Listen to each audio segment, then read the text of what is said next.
Hi. ఈరోజు ప్రయాగ మహత్యాన్ని తెలుపుతాం. ఎందుకంటే మొన్న కుంభమేళా జరిగింది. పుష్కరం 12 సంవత్సరాలకు వస్తుందని, అలాగే మహాకుంభమేళ 144 సంవత్సరాలకు వస్తుందని. సో ఆ సమయంలో ప్రయాగకి వెళ్ళి అందులో స్నానం చేస్తే ఎంతో పుణ్యం వస్తుందని చెప్తూ ఉంటారు. సో అది ఒక ఎత్తు, అదొక ఏమంటాం దాన్ని, ఒక సమాచారం మనకు సంబంధించి శాస్త్రాల ప్రకారం, పెద్దవాళ్ళ ప్రకారం. కానీ యాక్చువల్గా చెప్పాలంటే ప్రయాగలో స్నానం చేయటం కంప్లీట్గా ఎప్పుడైనా సరే పుణ్యమే. దానికి మళ్ళొక ఆల్టర్నేటివ్ ఆప్షన్ అంటూ ఏం లేదు.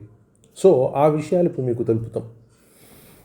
అక్కడ బ్రహ్మాది దేవతలు, దిక్పాలకులు, లోకపాలురు, పితరులు, సనత్కుమారులు, ఋషులు, అంగీరసుడు, నాగులు, గరుడు, సిద్ధులు, సూర్యుడు, గంధర్వులు, అప్సరసలు, నారాయణుడు కూడా ఉన్నారు.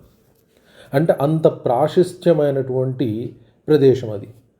అక్కడ 3 అగ్నికుండాలు ఉన్నాయి. వాటి మధ్య నుండి గంగా నది ప్రవహిస్తుంది. గంగా యమునుల మధ్య భాగం భూమికి జగన భాగమని కీర్తిస్తారు. ఇది శాస్త్రవచనం. ముల్లోకాలలో ప్రయాగ ఉత్తమము, పుణ్యమైనటువంటిది. ఆ తీర్థానికి పోవటంతోనే లేదా నామం పలకటంతోనే మృత్యుభయం తొలగిపోతూ ఉంది. అలాగే ప్రయాగలో స్నానం చేస్తే రాజసూయ, అశ్వమేధ యాగాన్ల ఫలితాన్ని పొందుతారు.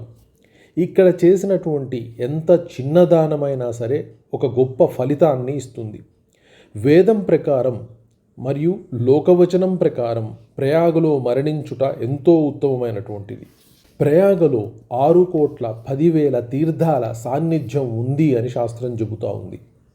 4 విద్యల వల్ల ఏమి ఫలం వస్తుందో, ఎప్పుడు సత్యం మాట్లాడటం వల్ల ఏ ఫలితం వస్తుందో అది ప్రయాగ స్నానం వల్ల వస్తుంది అని శాస్త్రవచనం. ఇక్కడ భోగవతి అనే పేరు గల వాసుకి తీర్థం ఉంది. ఇందులో మునిగితే అశ్వమేధ యాగం ఫలితం పొందుతారు. అలాగే గంగలో స్నానం ఎక్కడ చేసినా కురుక్షేత్ర తీర్థంతో సమానమైన ఫలితం లభిస్తుంది. అలాగే ప్రయాగ తీర్థంలో గంగా స్నానం అన్నింటికంటే ఎక్కువ మంచి ఫలితాన్ని ఇస్తుంది.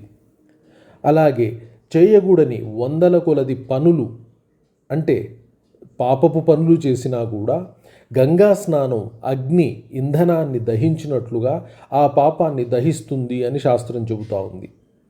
కృతయుగమున అన్ని తీర్థాలు కూడా పుణ్యమైనటువంటివే. త్రేతాయుగాన పుష్కరం గొప్పది, ద్వాపర యుగాన కురుక్షేత్ర తీర్థం గొప్పది, కలియుగాన గంగా తీర్థం ఉత్తమమైనది అని శాస్త్రవచనం.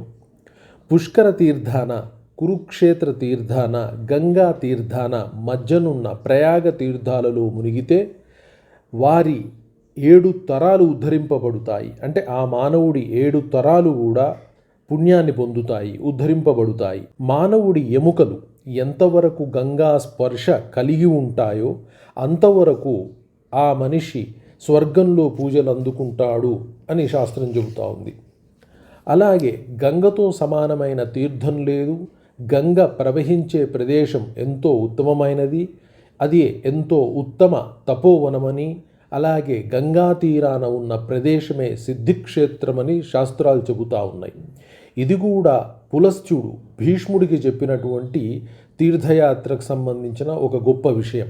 అంటే ప్రయాగ ఏ క్షణానైనా, ఏ సమయానైనా, ఎప్పుడైనా కూడా ఉత్తమ ఫలితాలని, స్వర్గధామాన్ని, మోక్షాన్ని, ఏది కోరుకుంటుంది ఇచ్చే గొప్పదనం కలిగినటువంటి ఒక తీర్థక్షేత్రం ప్రయాగ క్షేత్రం. సో కాబట్టి ఎప్పుడైనా సరే వెళ్ళి ప్రయాగలో స్నానం చేసినట్లయితే సర్వ ఉత్తమ ఫలితాలు అన్ని రకాలుగా పొందుతారని శాస్త్రం చెబుతూ ఉంది.